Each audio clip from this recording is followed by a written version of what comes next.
주일날 돌아오는 주일날 예수님이 우리를 위해서 발을 씻어주신 그런 성경의 이야기를 여러분들과 함께 나누려고 합니다. 그 전에 오늘은 우리가 예수님의 발을 씻기신 이야기, 우리 사람의 편에서 한 여인의 이야기를 통해서 우리가 함께 은혜를 좀 나누고자 해요.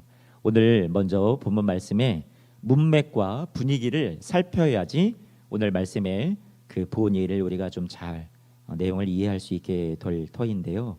오늘 문맥을 좀 살펴봤으면 좋겠습니다. 29절 말씀을 보면 성경 29절 말씀에 이렇게 이야기합니다. 세례 요한이 세례를 줄 때에 모든 백성과 죄인 취급받던 세리들이 다 세례를 받습니다. 세례 요한에게 나와서 요단강에서 세례를 받아요. 백성들과 죄인 취급받던 사람들이 나와서 세례를 다 받습니다. 그런데 30절 말씀을 보면 바리새인과 율법 교사들, 서기관 같은 사람들이죠. 세례 요한에게 나와서 회개하거나 세례를 받는 일이 없습니다. 그래서 예수님께서 30절에 뭐라고 말씀하시냐면 하나님의 뜻을 저버렸다라고 말씀하시는 거예요. 그리고 그들이 하는 이야기는 스스로 자기가 죄인이 아니라고 생각하니까 회개하는 세례를 받지 않았겠죠. 그러니까 그들은 세례 요한을 가리켜서 귀신이 들렸다라고 얘기를 하고요. 또 34절 말씀인데 오늘 똑같은 본문에 조금 위로 올라가서 34절에는 예수님에 대해서 이들이 뭐라고 얘기하냐면 먹기를 탐하고 포도주를 즐기는 사람이고 세리와 죄인의 친구다 하면서 예수님을 비방하고 예수님을 모욕하고 예수님을 깎아내리는 일들을 이 바리새인들과 그리고 율법학자들이 하고 있었습니다. 율법 교사들이 하고 있었어요. 자, 이런 분위기 속에서 오늘 본문 함께 읽었던 오늘의 본문 말씀 36절 말씀을 다시 한번 보면 한 바리새인이 예수께 자기와 함께 잡수시기를 청하였다. 그래서 예수님께서 그 바리새인의 집에 들어가셨다라고 하고 있는데요. 그러면 이 바리새인은 예수님을 왜 자신의 집에 초대를 하였을까? 39절 말씀을 보면 분명한 것은 39절에 예수님에 대한 전적인 믿음과 신뢰가 없었다라는 것을 분명히 알 수 있어요. 39절 말씀을 우리가 잘 이해를 해보면요. 그러면 예수님을 떠보거나 어쨌든 좋지 않은 생각으로 전체적인 지금 문맥 속에 바리새인들이 예수님에 대한 그 반감과 예수님을 모함하고 예수님을 깎아내리는 이런 분위기 속에서 이 바리새인 한 사람도 예수님을 식사의 자리에 초대했을 때 그런 나쁜 생각으로 부르지 않았을까? 그렇게 한번 추정을 해봅니다. 그 한 바리새인의 이름은 시몬이라고 그랬어요. 40절 말씀에 보니까 예수님께서 그 바리새인의 이름을 알고 있습니다. 시몬이라고 부르세요. 이 식사의 자리에 예수님께 좋지 않은 감정을 품은 바리새인의 무리도 함께 있었을 것으로 보입니다. 49절 말씀을 보니까 함께 앉아 있는 자들이 속으로 말하되 이렇게 얘기하고 있거든요.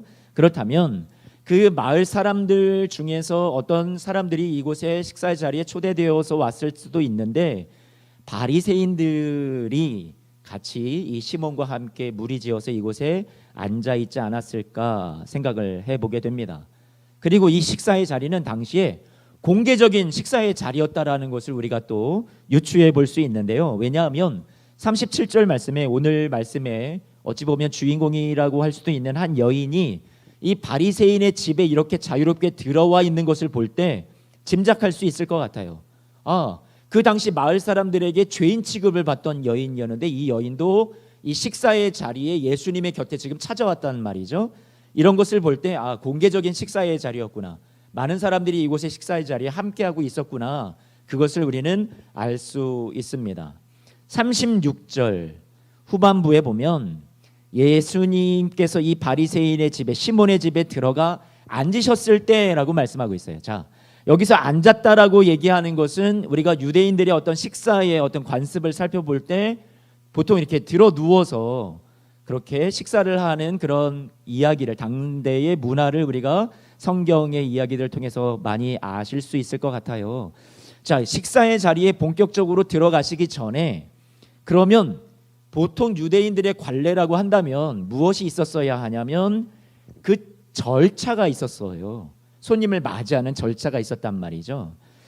집에 들어온 손님을 맞이하기 위해서 먼저 해야 될 일은 손과 발을 씻을 물을 준비해 주는 거였어요. 그래서 외부에서 들어와서 먼지가 묻은 그리고 발이 더러워진 손님을 정말로 따뜻하게 환대해 주는 거였죠. 손을 씻게 하고 흙먼지가 된 발을 씻게 해주는 거였어요. 그런데 전혀 그런 이야기가 나오고 있지 않다라는 거예요. 뿐만 아니라 손님은 이 집에 주인의 집에 초대받아서 들어오면 이 주인이 손님을 따뜻하게 반갑게 맞이하면서 서로 볼을 어긋맞대면서 그렇게 뺨으로 인사를 나누죠. 그래서 이것은 적대감이 없이 나는 당신을 너무나도 환대합니다, 이런 환영의 인사였는데 오늘 말씀에는 그런 내용도 전혀 없고 바로 식사의 자리로 들어갔다라는 것을 보게 됩니다. 또한 손님을 환영하는 마지막 순서로는 올리브 오일, 오늘 말씀에는 이제 감람류 기름이라고 했는데 올리브 오일이에요. 그것을 흙먼지로 뒤집어 쓰거나 이렇게 밖에 뜨거운 태양볕에 이렇게 먼 거리를 이동한 그런 당시에 많은 사람들을 머리에 이렇게 발라주면서 피로를 풀어주고 그것이 항균 작용을 또 하고 있어서 몹시 그 손님들에게 휴식을 취하게 하고 안정감을 주는데 도움이 되었던 건데 당시에 이 올리브 기름도 흔했던 거거든요. 비싼 것도 아니었는데 올리브 기름을 제공해서 머리에 발라주는 것은 이 당시에 너무나도 기본적인, 누구라도 다 그렇게 해야지 그렇게 하지 않으면 무례한 거고 예의가 없다고 생각하는 거였는데 이 시몬의 집에서는 예수님께서 이런 대접을 전혀 받으셨다라는 얘기가 나와 있지를 않습니다. 이 모든 식전에 있어야 될 손님을 맞이하는 절차가 사라졌고 아무것도 없이 예수님께서 지금 식탁에 앉으셨다라고 얘기해 주고 있어요. 주인은 손님에 대해서 이런 따뜻함을 제공해 주면서 손님을 환대해 주는 거였고 그런 손님은 또 그 주인의 환대를 받으면서 자신의 어떤 체면이나 많은 사람들, 주위의 사람들에게 이분 되게 귀한 분이라는 것을 그렇게 알릴 수 있는 거였는데 오늘 본문 말씀에는 예수님을 초대한 바리새인 시몬은 이런 과정을 모두 다 생략해 버렸던 것을 알 수 있습니다. 44절 말씀에 예수님께서 말씀하시는데 내가 너희의 집에 들어올 때 너는 내게 발 씻을 물도 주지 아니하였고 45절 너는 내게 입 맞추지도 않았고 뺨을 대고 그렇게 인사해 주지도 않았고 46절 너는 내 머리에 감람류 기름 올리브 기름을 나에게 붓지도 아니하였다. 예수님께서 그렇게 말씀하고 계세요. 자, 그러면 왜일까? 여러분 시몬이 몰라서였을까요? 바리새인이 몰라서 그랬던 거예요? 아니잖아요. 의도적으로 생략했다라는 것을 우리가 알 수 있지 않을까요? 이 당대에 이것은요 너무나도 기본적인 예의였다라고요. 그런데 이것을 생략했다라는 것은 의도적으로 예수님을 공개적으로 낮추고 망신을 주고자 했던 것은 아닐까요? 그리고 예수님에게 어떻게 해서든지 이 많은 사람들 앞에 창피를 주고자 했던 것은 아닐까요? 그 마을 사람들로부터 죄인이라고 여겨지던 한 여인이 이 식사 잔치가 있는 시몬의 집에 들어와 있었습니다. 그런데 이 여인은 단지 위해서 참석한 것이 아니라 예수님이 시몬의 집에 와 계시다라는 것을 소식을 듣고 무엇을 준비해 오냐면 향유가 담겨 있는 병, 옥합을 들고 이곳에 찾아왔습니다. 예수님을 만나서 자신의 마음을, 자신의 헌신을 표현하기 원하였던 것이었죠. 그래서 37절 말씀에 그 동네에 죄를 지은 한 여인이 있는데 예수님께서 바리새인의 집에 와 계심을 알고 향유 옥합을 가지고 이곳에 두고 있어요. 여인은 예수님이 누구신지 이전부터 알고 있었다라는 것을 우리가 짐작하게 되고요. 죄인 취급받던 이 모든 마을 사람들로부터 늘 환대받지 못하고 죄인 취급받던 여인이 이 예수님이라는 분은 죄인을 부르시고 죄인을 구원하러 오셨다라는 소식을 늘 들었던 것 같습니다. 사회에서 낙인이 찍혀서 죄인으로 그렇게 찍혀 있어서 사람들이 따뜻하게 맞이해 주지 않던 이 여인, 과거로부터 헤어나올 길이 전혀 보이지를 않는데 하나님도 나의 삶을 버렸다라고 생각했을지 몰라요. 그런데 아니었어요. 예수님이 죄인들의 친구가 되어주시고 자신과 같이 잃어버린 자들을 찾으러 오신 분이라는 소문을 들었던 것 같아요. 그래서 예수님을 오늘 찾아왔습니다. 죄인을 부르시는 예수님 만나고 싶어서 예수님을 만나서 자신도 죄로부터 씻김받고 용서받고 다시금 새로운 삶을 되찾고 싶었던 거겠죠. 그래서 예수님을 만날 기대와 소망을 가지고 이곳 식사의 자리에 왔었단 말이에요. 여인은 자신이 가지고 온 향유를 가지고 기회를 틈타서 예수님에게 처음부터 부어드리려고 했던 건지, 아니면 예수님께 선물로 드리려고 소중한 것을 가지고 왔는지는 분명하게는 알 수 없습니다. 하지만 오늘 여인은 이곳 식사의 자리에 와서 무엇인가를 다 보게 됩니다. 무엇을 보았을까요? 바리새인 시몬이라는 자가 지금 예수님을 어떻게 대하고 있는지를 다 보았던 거예요. 예수님께 발 씻을 물도 내어오지 않았고 머리에 기름도 붓지 않았다는 사실을요. 아까 말씀해 보면 예수님이 자리에 앉았을 때 그때 그 소식을 듣고 왔다고 하지 않았나요? 아니요. 그것이 아니라 오늘 말씀을 보면 이 바리새인 시몬의 집에 예수님께서 처음부터 들어올 때 45절 말씀을 보잖아요. 그러면 예수님이 이 식사의 자리에 집에 들어오실 때부터 여인은 그 자리에 있었어요. 그래서 예수님이 들어올 때부터 발에 입맞추기를 그치지 아니하였다, 예수님께서 말씀하고 계시거든요. 그렇다면 이 여인은 이곳에서 일찍부터 예수님이 처음에 이곳 바리새인 시몬의 집에 들어왔을 때부터 예수님이 어떤 대우를 받고 계셨는가를 다 똑똑히 눈으로 보게 되었다라는 것을 우리는 알 수 있겠죠. 다 지켜보았어요. 죄인 취급받던 그녀는 나설 만한 입장은 아니지만 용기를 내지 않았을까요? 바리새인의 이 시몬의 집에서 전혀 씻김받지 못한 예수님의 발, 그 발을 보았습니다. 그리고 물도 없었고요, 준비된 수건도 없었습니다. 그녀는 예수님의 발 곁에 서서 눈물이 쏟아졌습니다. 예수님을 인격적으로 만난 이 여인, 그 여인은 자신이 지은 과거의 죄, 또 하나님의 마음을 아프게 하고 살아왔던 자신의 지나온 삶에 대해서, 그리고 그 죄인을 부르시고 구원하러 오셨다라는 그 예수님 앞에 억제할 수 없는 그 눈물이 한없이 그 예수님의 발 앞에서 쏟아져 흘러나왔을 거예요. 예수님, 저는 이렇게 살아온 여인입니다. 많은 사람들이 저를 사람 취급하지 않습니다. 그런데 오늘 예수님은 이런 죄인을, 이런 잃어버린 자를 부르러, 찾으러, 구원하시려, 죄 용서해 주시러 오신 분이라는 것을 제가 들었습니다.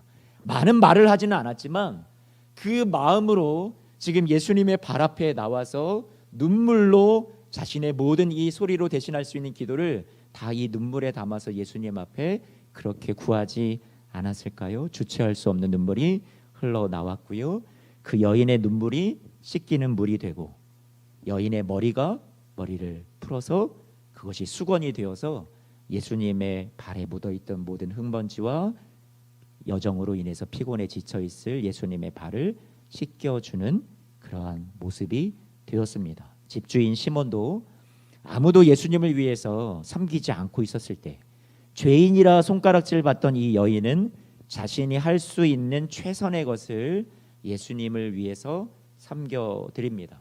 대단한 일을 주님 앞에 계획하기보다 자신이 흘릴 수 있는 눈물과 발을 닦아줄 머리, 그것을 가지고 지금 예수님을 섬겨주고 있었다라는 거예요. 환경과 상황적으로는 이 여인이 나설 수 있는 상황은 아니었어요. 어려운 현실이었지만 여인은 자신이 처한 위치에서 주님을 위해서 할 수 있는 것을 생각해보고, 아무도 섬겨주지 않는데, 예수님을 대접해주지 않는데 내가 나의 이 작은 사랑과 헌신을 예수님께 드려야 되겠다 하고, 그 죄인된 여인이 죄 용서를 구하는 마음으로 주님 앞에 나와서 눈물로 예수님의 발을 씻기고 자신의 머리로 그 발을 닦아 주었습니다. 예수님이 들어오실 때 아무도 볼을 맞대고 환영하는 인사를 해주지는 않았지만 여인은 예수님이 처음 들어오실 때부터 차마 그 주님의 얼굴을 마주볼 자신이 없었던 걸까요? 그래서 예수님의 발에만 여러 번 인사를 하였다라고 성경은 기록하고 있습니다. 시몬은 예수님을 섬기지 않았고 예수님을 높이지 않았고 예수님을 수치스럽게 만들려고 했었던 것 같지만, 이 여인은 예수님을 높입니다. 예수님을 존귀히 여김받는 자로 이곳에서 만들고 있습니다. 바리새인, 그 집주인 시몬이 하지 않고 생략했던 모든 일들을 이 여인이 대신해서 하나하나 주님을 섬기고 높였던 거예요. 주인 시몬이 예수님 머리에 바를 올리브 기름도 붓지 않고 홀대하였지만 여인이 자신이 갖고 온 향유가 담겨 있는 그 유리병의 윗부분을 깨뜨려서 머리에 붓습니다. 예수님의 머리에 부어야 하는데 예수님의 머리가 아니라 감히 아마 예수님의 머리에 붓지를 못했겠죠. 그래서 예수님의 발에 이 여인이 그 향유를 붓습니다. 한낱 죄인이었던 이 한 여인을 통해서 예수님은 높임을 받으셨어요. 존귀 여김을 받으셨어요. 오늘날 예수님은 모욕을 받고 있는 것 같습니다. 신천지를 비롯한 각종 이단들이 예수의 이름을 악용하고 교회의 거룩한 그 이름이 이제 사회에서 지탄받는 대상이 되고, 또 교회의 거룩은 건물 안에 갇혀 있고 세상 사람들에게 예수님을 보여주지도 못하고 물질주의나 성공을 이렇게 주장하고 심한 독단주의에 빠지고, 그리고 예수님을 많이 모욕을 당하게 하는 일들이 우리 교회를 통해서, 그리스도인들을 통해서 일어나고 있는 것이 오늘날의 모습인 것 같습니다. 목회자들 또 성도들의 윤리적인 부도덕함과 그리고 차마 입에 담기 어려운 그러한 모습들로 인해서 너무나 예수님의 이름이 땅에 떨어지고 있습니다. 저 자신도 참 많이 부끄럽고 너무나도 주님 앞에 송구할 뿐입니다. 우리의 삶을 한번 들여다보았으면 좋겠어요. 우리는 예수님을 존귀 높이는 우리의 삶의 모습이 있습니까? 아니면 예수님을 우리가 의도적으로 깎아내리지는 않아도 오늘 이 말씀 속에 나와 있는 모습처럼 예수님을 자꾸만 땅에 떨어뜨리는 우리의 삶의 모습이 혹시 있지는 않은지요? 오늘 시몬은 39절 말씀에 보면 여인이 죄인인데 저 예수라는 작자는 죄인도 몰라보고 저렇게 손을 대는구나, 선지자도 아니네. 하지만 여인을 정죄하던 시몬이 바로 자기 자신이 죄인이라는 것을 인지하지를 못합니다. 깨닫지를 못했어요. 예수님께서는요, 바리새인 시몬에게 빚진 두 사람의 비유를 들려주시죠. 500데나리온을 빚진 자가 있고 50데나리온을 빚진 자가 있는데 둘 다 똑같이 갚을 능력은 없다. 그래서 똑같이 탕감을 받았다라고 말씀해 주십니다. 그러면 누가 더 많이 사랑하는 자가 되겠느냐라고 예수님께서 물어보시죠. 많이 탕감받은 자가 많이 사랑하게 된다라고 얘기합니다.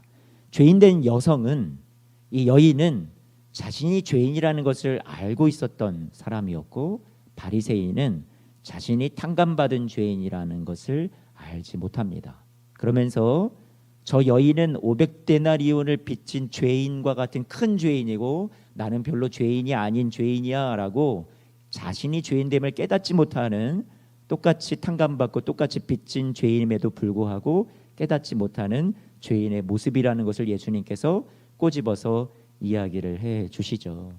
예수님께서 십자가에서 우리를 위해서 돌아가실 때 마지막으로 말씀하신 것이 테텔레스타이, 무슨 말이에요? 다 빚을 청산했다, 다 이루었다, 다 지불했다, 이런 말씀을 하고 돌아가셨습니다.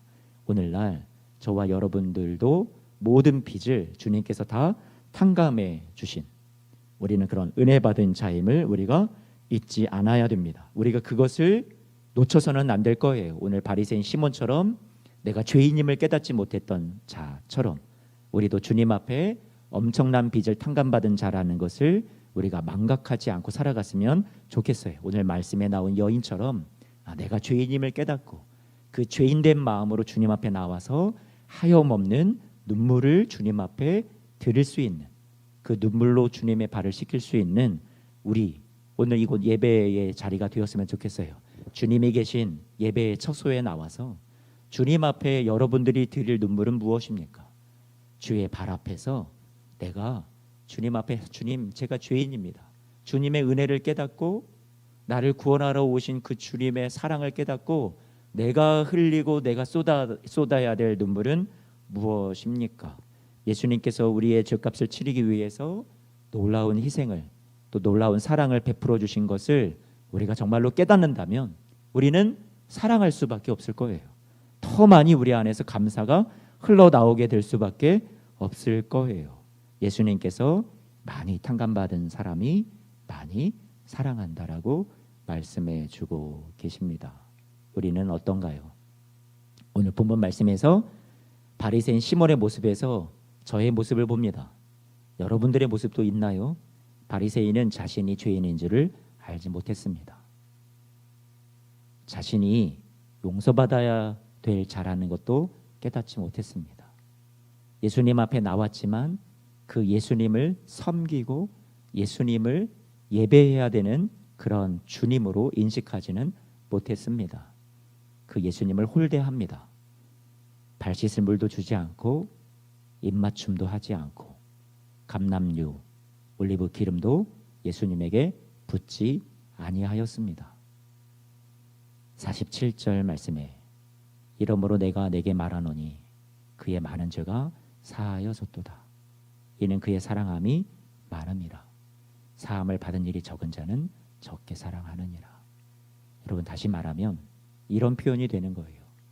우리가 예수님을 사랑하는데 그 사랑은 내가 얼마나 더 많이 표현하느냐에 따라서 우리 어떤 행위에 따라서 우리가 죄 용서 받을 수 있는 거구나, 이것을 오늘 말씀이 우리에게 가르쳐 주는 것이 아니라 내가 정말로 죄인이라는 것을 통감하고 뼈저리게 깨달을 수 있는 사람은 주님 앞에 자발적인 사랑이 그 안에서 우러나올 수밖에 없고, 주님 앞에 누가 헌신을 강요하고 너의 삶을 주님께 드려라 하기 전에 등 떠밀지 않아도 주님 앞에 내가 죄인이라는 것을 깊이 인식하고 깨닫고 그 마음에 내가 은혜 받은 사람이라는 것을 알게 된다면 그 안에서 사랑이라는 것은 자연스럽게 흘러나오게 된다라는 것을 오늘 말씀 우리에게 가르쳐주고 도전해주고 있습니다.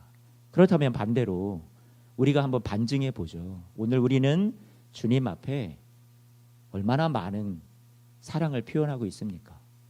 주님 앞에 여러분들이 오늘 이 여인처럼 향유를 쏟아서 주님 앞에 붓고 있습니까? 내 눈물을 쏟아서 주님 앞에 나의 죄인됨을 고백하고 주님 앞에 여러분의 삶이 새롭게 살기를 원한다고 그렇게 주님 발 앞에 나아가고 계십니까? 만약에 그렇지 못하다면 오늘 우리는 내가 죄인됨을 여전히 깨닫지 못한 완악한, 완고한, 굳어진, 메마른, 냉랭한 그런 심령으로 우리가 살아가고 있는 자들은 아닌지요. 로마서 6장 20절 말씀에 죄가 더한 곳에 은혜가 더욱 넘쳤다라고 말씀해 주고 있습니다. 은혜가 더 많게 하려면 내가 더 죄를 많이 지어야지, 이런 얘기가 아니잖아요. 하나님의 은혜는 죄가 더 많다라고 깨달아지는 곳에 하나님의 은혜가 더 많이 임하는 거죠. 우리가 더 낮추고 더 겸손해졌으면 좋겠어요. 고난주간을 보내고 예수님의 부활을 기념하는 이 절기를 지나가면서 우리가 오늘 다시 한번 주님의 은혜를 깊이 생각하고 묵상하는 시간이 되었으면 좋겠어요. 우리 주님 앞에 우리는 모든 빚을 탕감받은 자입니다. 한없는 은혜와 용서 우리가 받은 자들입니다. 그렇다면 오늘 주님 앞에 내가 드릴 우리의 사랑은, 우리의 눈물은, 우리의 향유는 무엇일까요? 이런 글을 보았습니다. 너의 삶을 변화시키기에 나의 고난이 부족하다면, 너의 삶을 변화시키기에 나의 고난이 부족하다면 그럼 얼마나 더 필요하느냐. 짧은 문구이지만 제게 다시 한번 도전을 줍니다. 주님, 저는 무엇을 주님께 드리면서 살아왔나요? 이곳 예수송방교회에 와서 제가 담임 목회자로서 저는 주님께 받은 은혜, 저는 무엇을 통해서 갚고 주님께 눈물을 드리고 내게 있는 향유를 주님께 드리고 있나요? 우리의 모습 속에 오늘 시몬의 모습이 있다면 우리가 죄인됨을 알았으면 좋겠고요. 주님 앞에 내가 주님이 씻을 물도 주지 않고 주님께 입맞추지도 않고 주님께 감람유, 올리브 기름을 부어 드리지도 못하는 전혀 주님께 우리가 인색한, 내어주지 않는 우리의 모습, 주님의 이름을 욕되게 하고 오히려 주님을 이 땅에서 낮추고 있는 우리의 모습은 없는지 자신을 돌아봤으면 좋겠어요. 오늘 주님 앞에 우리가 죄인됨을 알아 나로 인해서 주님이 높아졌으면 좋겠고요. 주님이 존귀 여김 받으실 수 있도록 오늘 여러분들도 이 예배 가운데 같이 눈물을 드리고 주님께 대한 사랑을 고백하고 주님 앞에 우리가 드려야 될 것을 온전히 드릴 수 있는 시간이 되었으면 좋겠습니다. 예수님을 우리가 마음속에 모셨다고 생각하고 있어요. 우리의 중심에 모셨다라고 늘 입으로는 얘기를 해요. 초대했어요. 하지만 겉으로만 모신 것은 아닙니까? 우리는 오늘 이 집에서 여러분들의 이 마음의 성전에서 예수님은 어떤 대우를 받고 계시는가요? 우리 주님께서 여러분 안에서 진정한 주인 되고 계십니까? 왕이 되고 계십니까? 귀하게 모시고 계십니까? 주님 앞에 여러분들이 너무나도 마음이 굳어져 있고 사랑을 드리지 못하는 모습은 아닙니까? 주의 옷자락 만지며 라는 찬양, 그 찬양에 이런 가사가 있죠. 주의 옷자락 만지며 주발 앞에 무릎 꿇고 그 사랑에 나 안기네. 어떤 말도 그 어떤 소리도 그 발 앞에서 잠잠해지네. 주 나의 사랑 그 발 앞에 앉아 내 모든 기도는 사랑의 노래가 되네. 주의 옷자락 만지며 주의 두 발을 씻기며 주님 그 발에 입 맞추며 나의 왕관을 드리리라고요. 왕관을 놓겠습니다. 여인이 드린 눈물과 머리와 향유 대신 오늘 우리가 보좌 앞에서 주님 앞에 드려야 할 우리의 왕관은 무엇일까요? 오늘 예배의 자리에서 내 삶 속에 아직도 내가 주인 되고 왕이 되어 살아가는 끌어내지 못하고 있는 우리의 왕관은 무엇일까요? 그 왕관을 기꺼이 주님 앞에 이 시간에 내어놓지 않으시겠습니까? 주님 앞에 드려야 할 것이 무엇인지 늘 알고 있으면서도 아직까지도 내어놓지 못한 우리의 왕관이 있다면, 내가 내 삶의 주인 되려 했던 것이 있다면 그것이 무엇일까요? 그 보좌에서 내려와서 주님을 그 자리에 모시고 여러분들이 주님 앞에 오늘 눈물과 그리고 주님을 향한 입맞춤과 주님께 향유를 부어드릴 수 있는 우리 이 시간이 되기를 주님의 이름으로 축복합니다. 여러분의 지금의 상황을 다 주님께 내어드리세요. 여러분의 자녀 다 내어드리세요. 여러분의 미래, 여러분의 계획, 여러분의 모든 이 꽉 틀어 막혀 있는, 그리고 스스로 한계를 짓고 있고 소망이 없다 생각하는 우리의 인간적인 모든 생각들도 다 오늘 주님 앞에 기꺼이 내어놓지 않으시렵니까?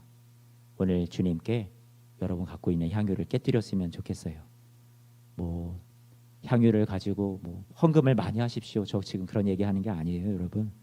여러분 주님 앞에 주님이 여러분을 위해서 몸버려 피 흘려 죽어주신 그 사랑을, 그리고 우리를 위해서 다시 살아주신 승리를 이미 확보하시고 그 승리의 선물을 우리에게도 지금 현재 누리라고 안겨주신 그 주님 앞에 오늘 주님 나를 위해서 모든 것 주셨는데 나도 주님 앞에 이러한 제 삶의 모든 문제들을, 제 삶의 모든 것을, 주권을 다 주님께 드립니다.